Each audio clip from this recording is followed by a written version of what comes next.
do just what I do, and I hope you let me in, yeah.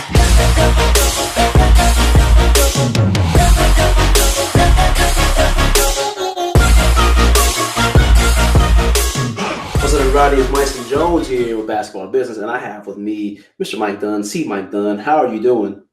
Fantastic, man. It's Monday. Monday's my favorite day of the week, so I'm ready to go. It is Monday, man. I saw Gary Vee's post, the F Monday, like just straight out the bat. The first thing I saw on my timeline. That's what it is, man. I agree with it, man. I love Mondays. Yeah. So, man, I want to ask about your background, man. So, for the people who don't know you, how would you explain yourself? Are you a shooting coach, a trainer? How do you explain yourself? Yeah, I would say that I would say I'm more of a shooting coach, but I kind of got into it training kids, and then I just specialized in teaching people how to shoot the basketball. And really, I've always been able to shoot, but then I kind of lucked into a situation where I played basketball at Philadelphia University for Herb McGee, who was a professional shooting coach. He's in the Basketball Hall of Fame. And he kind of just took me under his wing and kind of would let me just follow him around from camp to camp. And so I got to kind of see the blueprint on how you teach it, different ways to teach it, teaching group settings, teaching individual settings. So kind of just blessed to be able to be put in that position to begin with, and then take that and apply it to my everyday teaching. So did you learn the most during the practices, or did you learn the most on the tours, on the camps, when it was small group, individualized training? Yeah, 100% on the camps and stuff like that. I mean, in terms of just me shooting, I mean, I got to Philadelphia University, and he said I would never touch your shot. I would never change it. He was like, it's good the way it is. So really, it was more like, I guess it's more on the business side of it in a way, because I got to see how you run camps. I got to see how you work with different people in different settings. So I think that was where it was really beneficial. And when did you graduate from Philadelphia University? 2009. So you're fresh. How old are you? 31. 31. Okay, man. You look good on film, man. You feel good? I feel all right. I don't feel great. Yeah. I wish I felt a little better. Yeah. So for you, man, you graduate, and correct me if I'm wrong, the first video that I saw on your Instagram was like September 2016. So you're not really that far into this thing, are you? Or yeah, so September 2016. I started training kids in Nashville, Tennessee. I was just training kids in their driveways and just going around. I posted ads on Craigslist, and that's how I was getting clients. I didn't know how to go about it. And one of the kids was like, "Man, you should start an Instagram account." And the one kid, he was just like, "Man, you should start an Instagram account." He's like, "You're not as good as the professor, but you should still start an Instagram account." I was like, "All right, bud, I got you." So I started one, and then September 2016, and kind of just researched Instagram and all that kind of stuff, and just kind of took off from there. That's what's up, man. So your first video got like 7,000 views. Did that throw you off guard? Do you remember that? I don't. I think the only way it would have gotten 7,000 views is people going back. That's way back, yeah, because it definitely didn't get 7,000 views when I started. Yeah, and then the next one got like 654. So that's why, yeah, you're right. That makes more sense now as for you though, you start posting. When did you start to get traction and say, "Oh man, I caught this at the right time. I'm doing the right thing"? What clicked for you? Yeah, I think first of all, I think like anything, like social media, anything you do, it's always a learning process, right? Like no matter what you do, it's like even if you're trying to shoot a jump shot, it's a learning process, trying to figure out what works, what doesn't. But I learned that much like real life, it's relationships. It's all relationships, and that's how you really gain the traction. So I noticed that once I started engaging with people more, answering every single question someone had for me, or answering every direct message somebody sent to me, that's when things start to take off, because people start to they see that connection with you. So it's not like you're just posting these videos and you're somebody that they can't reach in any type of way. It's more like, all right, yeah, this is another real person just here to help me. They're not trying to take anything from me. And from there, I think it just kind of spreads naturally. And I think organic growth in that kind of way is the best. That's so cool. You had a video, like a video meme about that the other day that I really liked. And it was saying, somebody put in the comments, like, what if we actually all helped each other out and engaged on each other's posts? And I thought, oh, that's genius. Why didn't anyone think Right. about Right. that? But for you, is maybe you can speak on this realization that I had. Like, we all do this stuff online, like where our worlds live on these phones, but online is just a scaled out version of interpersonal communication, right? Like you Right. scale by doing the unscalable. What was what Gary Vee says, right? Right. Yeah. I mean, I 100%. I mean, for you, like, how many comments would you be responding to? DMs, would it be like 10, 20? Like, you're taking time to talk to every single person? Man, I'll tell you, when I first started, so I would get like, man, I get like 2 messages a day, and I'd be hyped. I'd be like, man, 2 people want to listen. 2 people actually want my advice. Like, this is crazy. Um, Now, I mean, it's harder. It's hard now for the direct messages. I'll respond to every comment still now. So I don't care if it has 200 comments on it, 300. I don't care if there's 5 comments. I'm gonna respond to every single one of them. But the direct message now, I mean, I was doing probably like 50, like respond to like 50 or so a day, and then it just got to be too much. And like now, there's probably, I have no idea how much are in there now, just a couple hundred. So, but I'll occasionally go through and just start knocking them out because I'm like a sucker for like thinking of that kid on the other end that's reaching out and like, man, I just want Mike to answer or something like that. Because I've been that kid. Like I understand what that's like. You know what I mean? So I go back and I try to knock things out. Sometimes I'll just devote like an hour to it where I'll just message after message after message and do it that way. That's what's up, man. I always wonder for accounts like you, for guys like you who have a significant amount of followers, what that inbox looks like. And then you got guys like Gary Vee saying, hey, man, Instagram, the 2 cent strategy, right? What does he call it? He's uh where you just dialing, you're prospecting, you're hitting up the accounts, going to find the first hashtag. Like, Right, right. I'm one of those guys, but luckily you're just one that responds to every single person. Have you done that strategy? I guess you're doing it now with the comment. I've done that too though. So like when I first started, that was part of the thing I was trying to figure out. I didn't know about the strategy. I just knew hashtags. So I started clicking on hashtags. I started searching hashtags, and then I'd search hashtags and I'd go post to post and I would leave a comment on everybody's post. So I'd be like, oh man, this is dope. This is great. Like all that kind of stuff. And then from there, just built traction that way. I mean, that worked too. It 100% worked. And then I've heard him talk about it. I wasn't going to the big accounts. Like I would just go to like some kid shooting jump shots in his driveway. And I'd be like, hey man, love what you're doing. And then from there, just build that. They would follow me. And then you just never know where that kind of stuff is going to take you. Wow, man, the secret's out. Now it's like, who's going to do it? It takes time, man. It takes so much time. That's the thing. Like a lot of people don't realize if you really want to grow organically, it's going to take time. And you keep saying that word, like what? I actually talked to Ben Tier before this interview, and I asked him, like, hey, what would you want to know? What should I ask him? And he asked the same thing. How do you get to 100K followers without ads? You use Craigslist ads, but nothing on social media from what I've seen or he's. Right.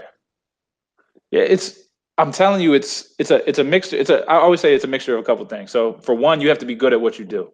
Like there's no secret about it. If you're not good at what you do, people aren't going to care. So I know what I'm really good at. And then at the same time, like I play on it. Like I feel like you put a personality behind it.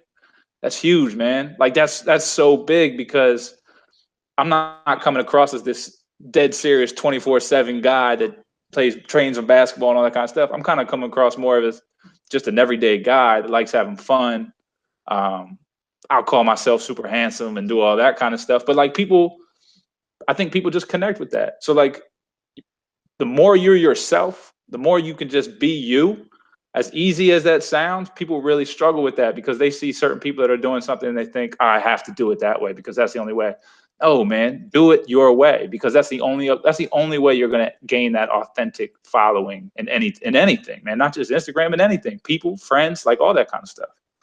Right. I'm sure you've seen more shooting coaches before than you saw in 2016 of September because it's getting flooded with everybody doing the same thing, having the same. Right.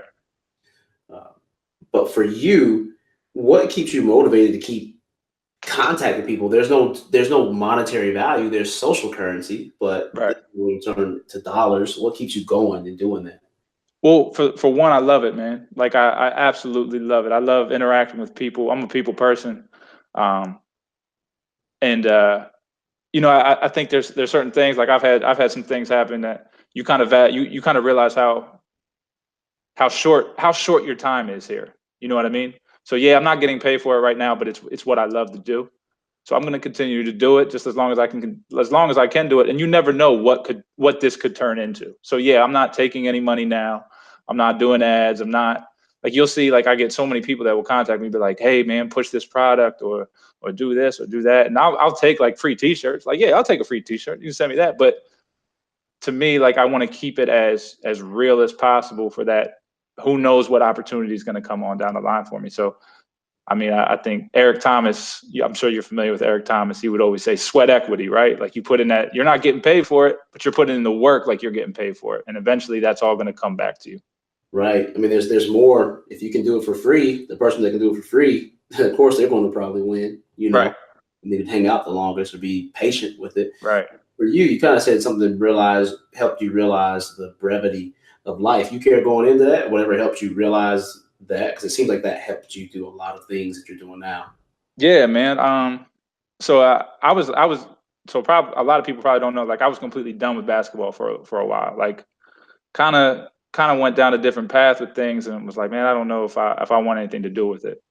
And I was in a car accident in which I was actually hit by a car. I was crossing the street and I got hit by a car. And who knows, like, maybe one foot another way, another foot another, like, something could have happened, but, you know, cracked my head open real bad. Tore my ACL, MCL, PCL, dislocated my knee.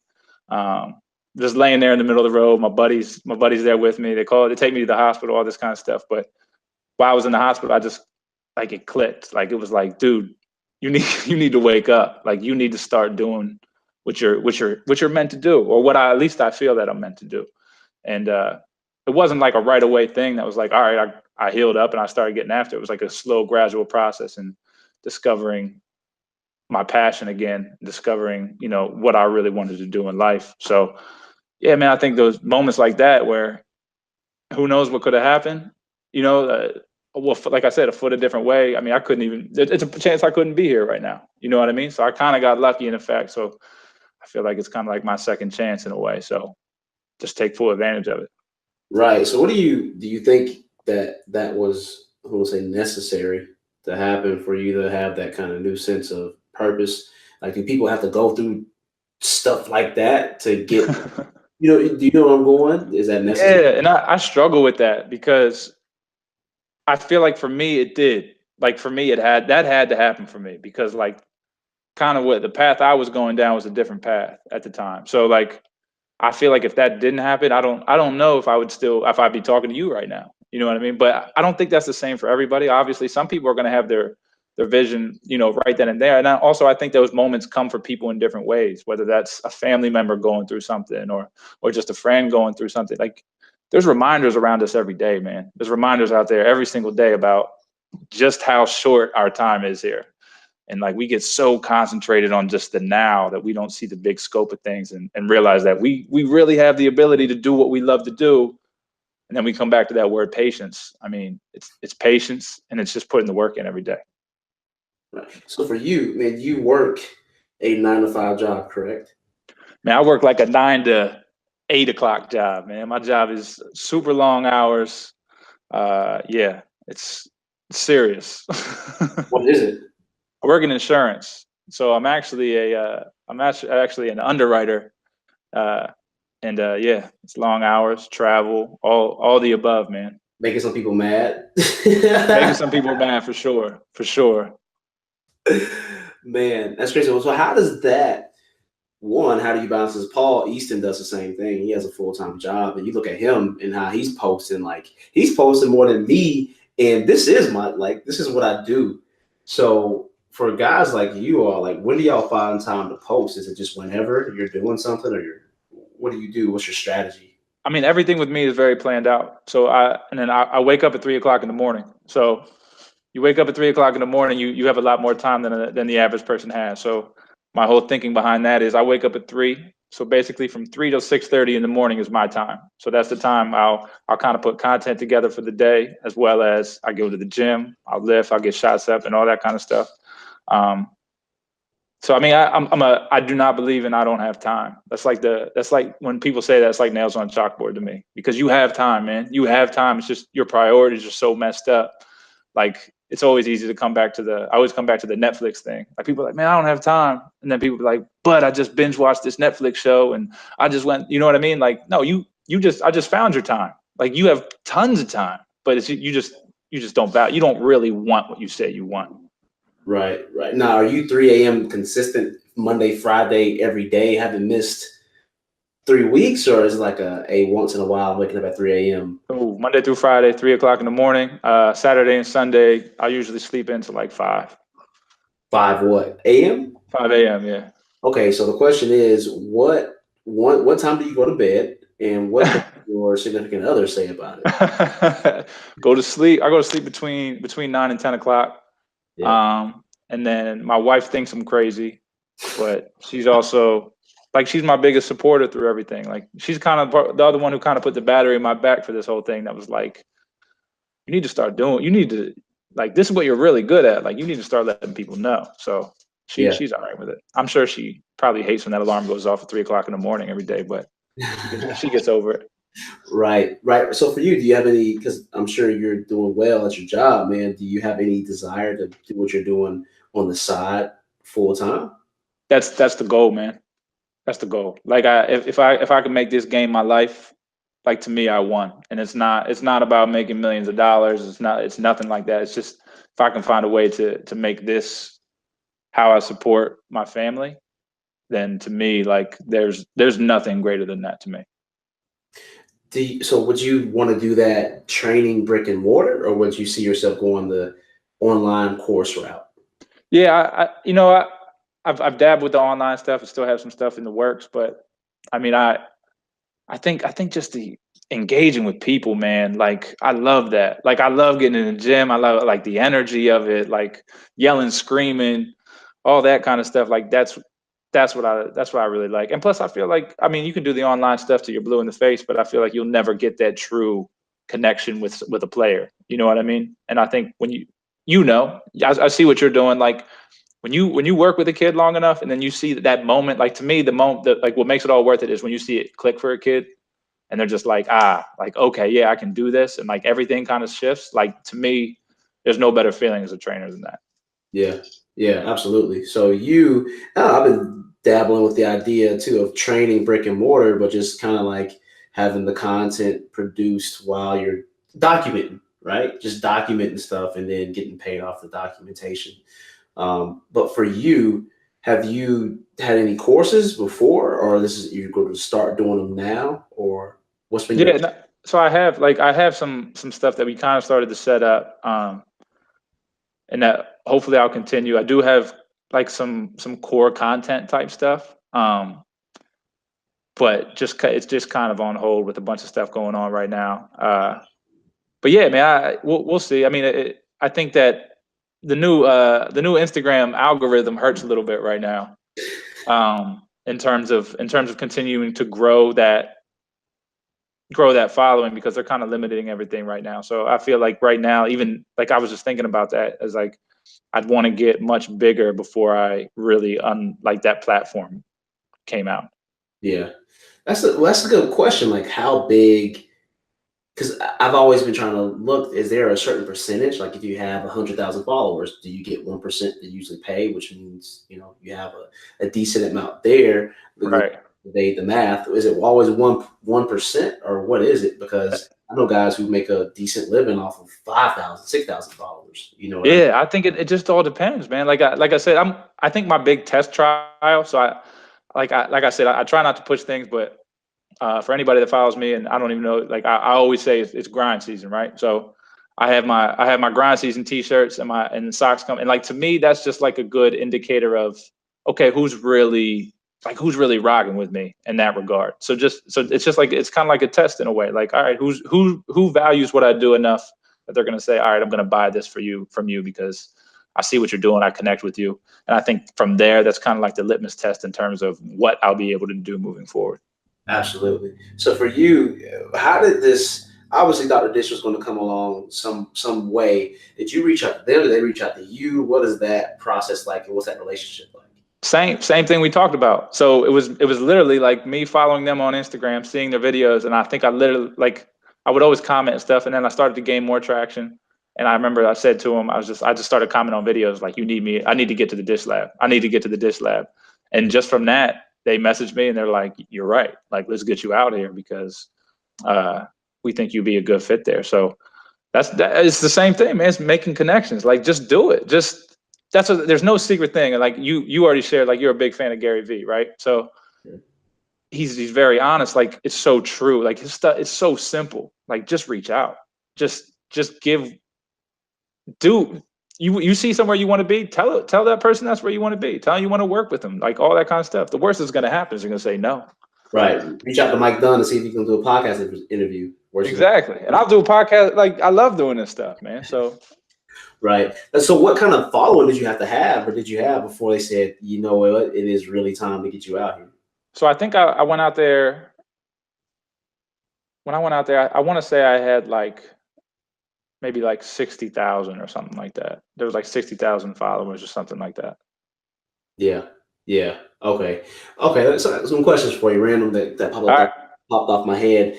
Name one trainer that you have not worked with yet, but that you really are interested in working with. You know what? I'll be completely honest with you, and it's probably a different answer because there's some really good trainers out there. I thoroughly enjoy Paul Easton's stuff and his story, and I think I kind of relate to it in a way. I think people look at him and they're like, they have this idea of what a basketball trainer should be, and just because he didn't play in college and do all this stuff, some people would dismiss it.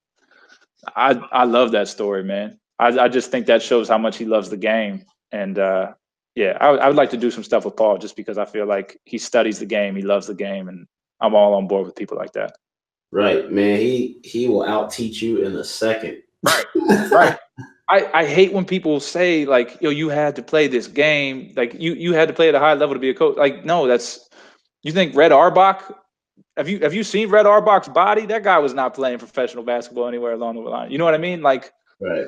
Come on, man. I just think that I think that's overblown. And yeah, I really enjoy what he does. I enjoy his passion. So I think him and I would really get along. Plus, he has an awesome accent. So it does. Both of y'all have some different accents, but it's interesting. It's funny. So, man, you got one trainer that you would want to train with. Okay, is he the one that you also just like looking at his content the most, or is there one person that stands out with like, they really get social media? Coach Paul Easton is one, of course, but is anybody else is a close second? I love the mixture of things that Jordan Lawley has. I was thinking the same. Yeah, he's a monster, and then he's kind of like the complete opposite of Paul in a way because like he can do it all. You know what I mean? Like that guy looks like he could lace him up and go get you 20 on any given night. You know what I mean? So, but I love his mixture of the continuous work that he's doing with the players he trains, as well as stuff that he's doing. Like I think he just gets it, man. And I've gotten to talk to him a few times, and I just think he's a really good dude. Yeah. Why no ads, man? Why no Instagram influencer marketing or ads from this big account? Because it cheapens it to me. Like I said, like I thought about it. I've definitely thought about it because you kind of look at it and you see other people like making money and all that kind of stuff. And even my wife would be like, why don't you just start doing this? Like, but I guess I just have this overall vision of where I'm eventually going to be. And I never want to associate myself with anything that I don't 100% believe in. And if you don't like my content, I'm not gonna force it upon you to post it. You know what I mean? Like that's fine. Like I'll find a way. I found a way to get to this point. Like I'm gonna continue to find a way. So that stuff doesn't mean a lot to me. Right. Is there a goal, a following goal that you have by the end of 2018? I don't have a goal by the end of 2018. One of my buddies asked me that. He's like, "What's your goal?" And I was like, "I want to get over 1 million."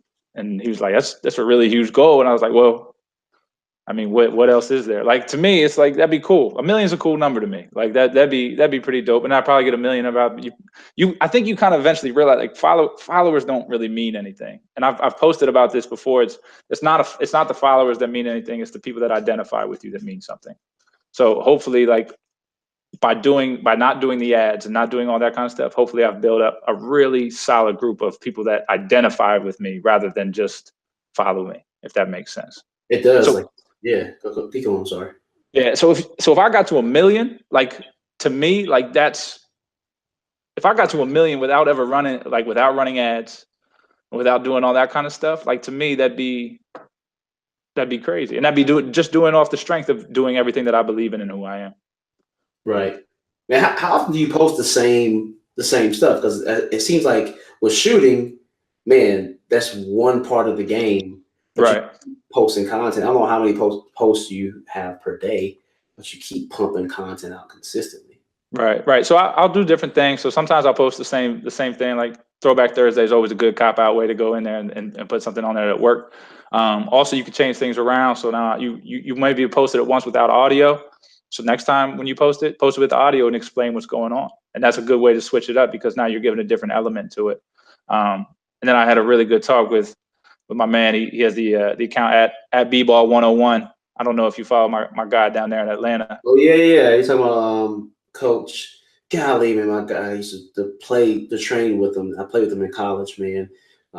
Dorian Lee. Yes, Dorian. So I had a conversation with him that kind of like opened my. He was like, "Man, So obviously I've done the shooting stuff to this point, but I'm going to start to expand that and do more things." And he kind of opened my eyes to that with the conversation I had with him. So, Yeah.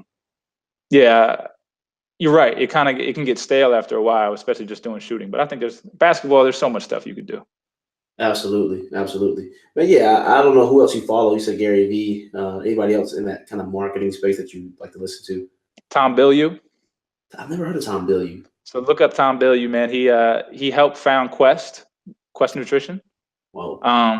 And built that company up, but then all of a sudden like found this need to continuously look for answers as to why certain people are really successful and why certain people aren't. So he has a show called Impact Theory on YouTube that has some amazing interviews. Man, he is like what I think I know what you're talking about. He had Jay Williams. Yep. Jay Williams. I'm trying to think of some really good. You know who else was really, really good? And I don't know if the Mike Posner interview is really, really good and really introspective. I've watched almost every single one of his interviews on there. They're really good.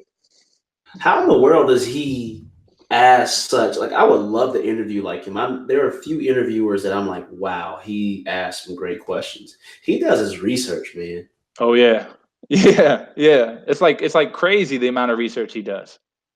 Yeah, because his questions are like, yo, even Gary Vee was stumped at some of his questions because you don't know to ask those questions unless you follow every single episode and you really scrutinize this content. Right. But Tom Bilyeu, that's his name. Okay, so I'll check him out too. But we're coming up on that mark, man. I want to ask if there's anything else that you want to just spread out there to kids listening to this or the trainers listening to this before we wrap up. Yeah, man, I would say the only thing is, and I think my message that I like to hammer home with anybody is whatever you're doing, whether you're a trainer, whether you're a basketball player and all this kind of stuff, man, just be yourself while doing it. And I think so often I see it with trainers, stop trying to fit this mold of what you think a good trainer should be just because it's worked historically.